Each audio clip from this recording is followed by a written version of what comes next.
Hey y'all, it's Sydney from Cynsus. Let me put another up-and-coming entrepreneur on your map. Today we have Jay Jones from New Life Farms. I'm so excited for you to meet her, so let's go. Hello, welcome Cynsus. I'm Jay Jones with New Life Farms.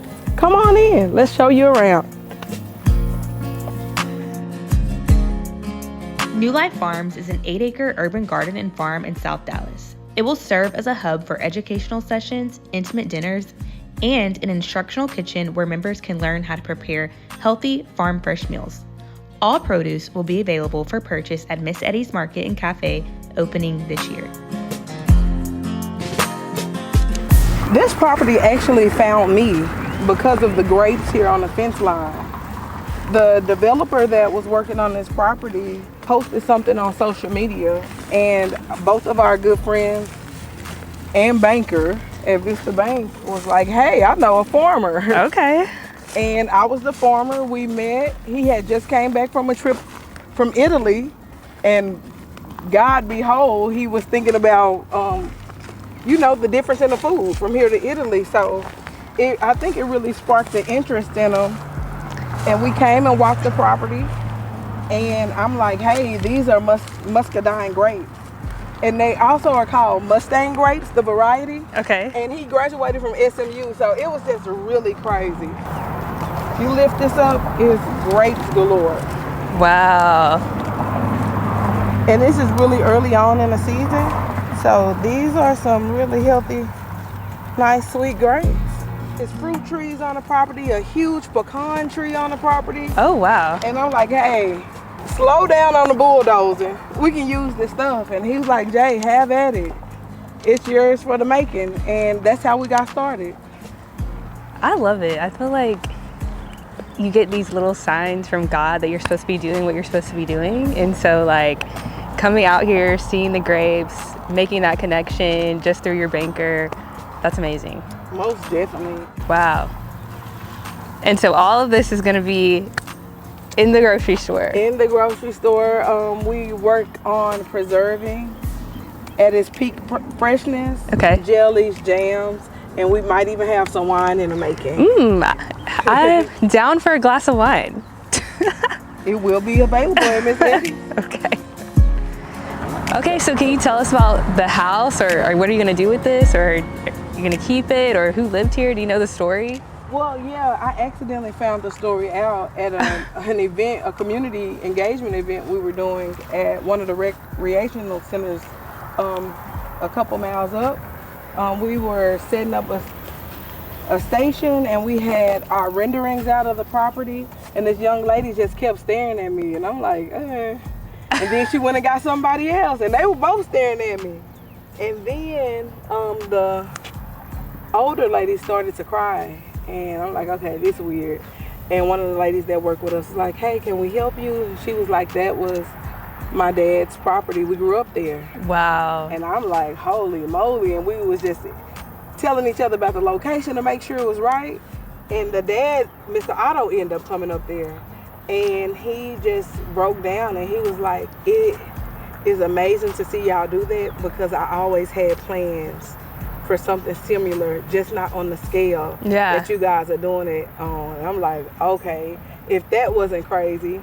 So he's been in contact with us to help us find like things he already had on the property. We didn't know there were 4 water wells here. Oh, okay. So we can use our own water to irrigate this whole property because of what he's already stamped in and sealed. So our plans for this house is actually to revive it, bring it back to life, and be able to host classes and maybe even sell fresh sourdough out of there. Yeah. And so initially, I thought you said like the owner, what did he think it was going to be when he sold it? He was prepared for it to be apartment complexes. So that's why the windows and the doors and everything is gone. They was getting ready to demo this property before our meeting. So if people want to come volunteer, what kind of things can they help you do? Oh, everything. It's a lot of work to be done here.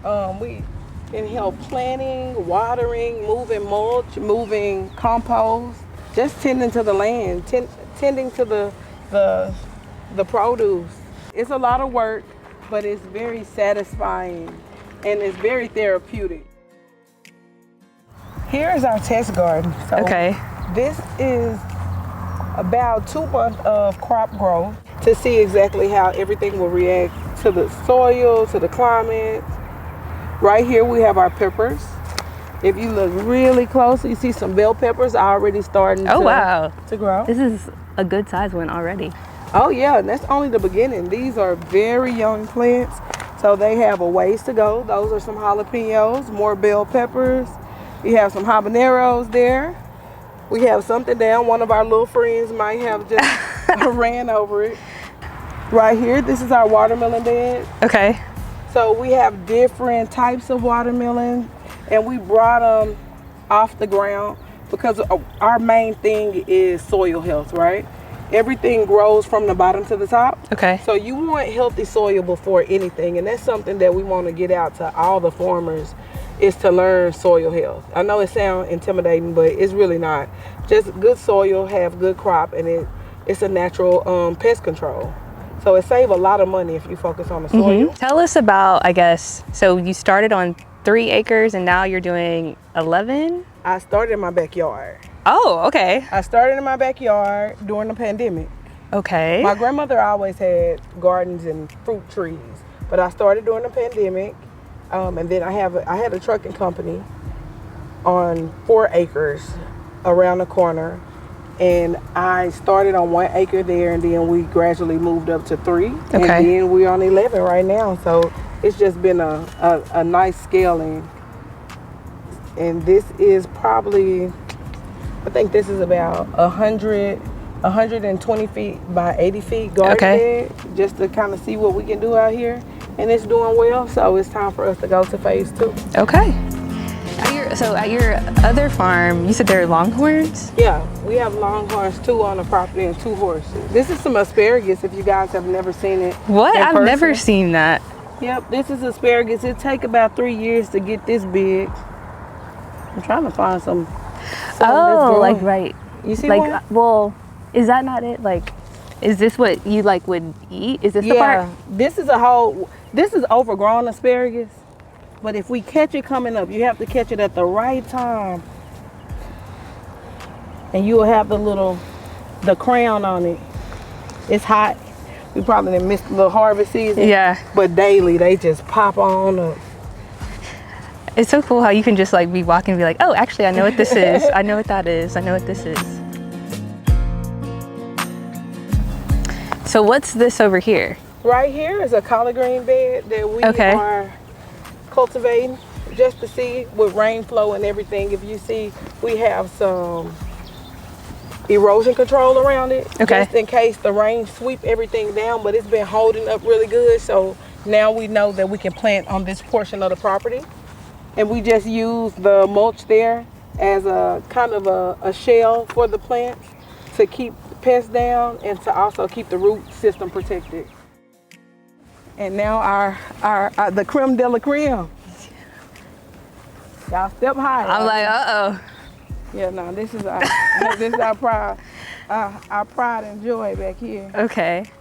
And so what do you think you're gonna do, or like what's gonna be around here near the water once it's like ready? So if you look at the property, we kind of have it divided into phases. We have phase 1, 2, 3, and 4. Okay. The water is actually the last thing we'll be focused on, and that's our stage 4 property.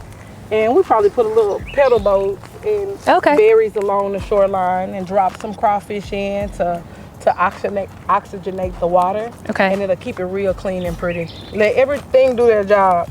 And also have a fishing pond for the kids to come out on their little learning farm days, just to create a getaway, an oasis, a little hidden gem in the community.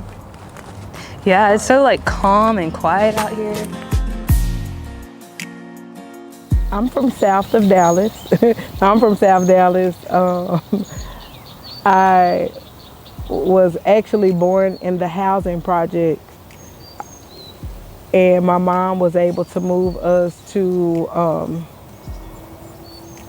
kind of like the Cedar Hill area, so I was able to go to school there, and then I worked in like really upscale Dallas.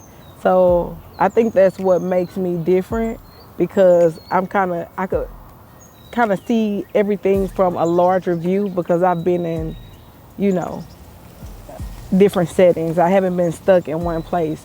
So that is what makes me want to bring my knowledge to areas, because I know that's one of the biggest things. Everybody have not been exposed to different things, and that's why I want this to be a gym and a pocket to showcase what can be anywhere. We make it. We don't wait on anybody to bring it to us. I'm a visionary, so I'm just setting in the ground foundation, and by me being an entrepreneur so long, I know you have to birth the thing before you can hand it off. Yeah. So I'm birthing the thing. It's not anything on the farm that I can't do. Ride a tractor, fix a water well, I could do whatever, so I can be able to assist the people coming behind me if ever need be. So that's where my strength come in as a leader, is knowing each and every assignment connected with this project. And if I don't know, I'll try to learn it. Our day-to-day operations looks a little like coming in, securing the premises, making sure everything is still here. We are in the hood. And then it's all going in, checking on the produce, making sure pest management is under control, everything is watered, irrigated well, all the equipment is up and running. Over mulch piles, it's a lot to do. In the next 5 years, I see New Life Farms just growing acreage. This is 11-acre property.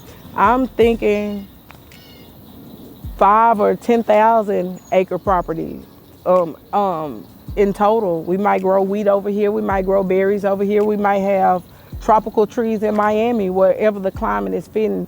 But I want to go into these areas and change the food system and create a lot of jobs while we do it. But most of all is having high quality produce available to everybody, not just underserved community, not just, certain areas, but to everybody. I want to be able to have good food access, real food access available to people, not only for their well-being, but their lifestyle.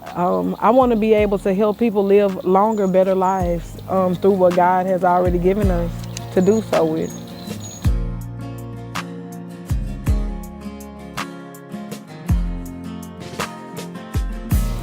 Thank you guys for visiting the farm. If you want to reach out, you guys can find us on our website, www.newlifefarms.org. Our Instagram is newlifefarms_Travis Trail. We enjoyed you. I hope you guys will be back soon.